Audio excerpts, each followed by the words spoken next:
बंधूंनो, मी ओम गवाड मैको सिंदखेडराजा तालुका प्रतिनिधी म्हणून मैको मध्ये काम बघत असतो। तर आज आपण या व्हिडिओच्या माध्यमातून मैकोने नवीन लॉन्च केलेले बाउन्सर MRC 7391 या वाहनाची पीक पाहणी या ठिकाणी करणार आहोत। तर शेतकरी बंधूंनो, आपण बघू शकता की माझ्या बॅग आपण प्रत्यक्ष फीड मध्ये आलेलो आहे आणि मागे पूर्ण हा बाउन्सरचा प्लॉट आहे।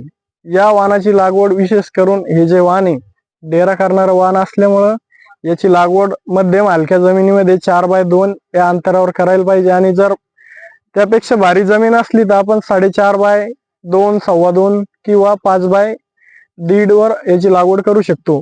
या वाहनाचं खास वैशिष्ट्य म्हणजे एकदम दणकट झाड आहे आणि दणकट झाड असून सुद्धा या वाहनाला भरपूर फळफांद्या लागतात।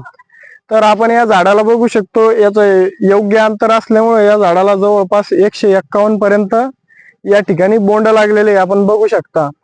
तर या वाहनाचं खास वैशिष्ट्य म्हणजे याला भरपूर असे बोंड लागतात, प्रति झाड बोंडाची संख्या जास्त लागते।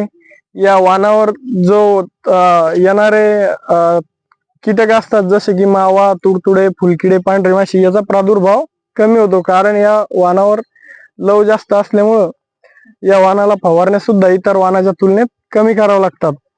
तर शेतकरी बंधूंना सांगू इच्छितो की या वाहनाची नक्कीच पुढच्या वर्षी आपण लागवड करा। फक्त लागवड करताना व्यवस्थितरित्या 2 झाडामध्ये अंतर सुद्धा ठेवा आणि एका बियाणे या वाहनाची लागवड करायला पाहिजे। नक्कीच तुम्हाला इतर वाहनाच्या तुलनेत एकरी उत्पादन शिल्लक येईल।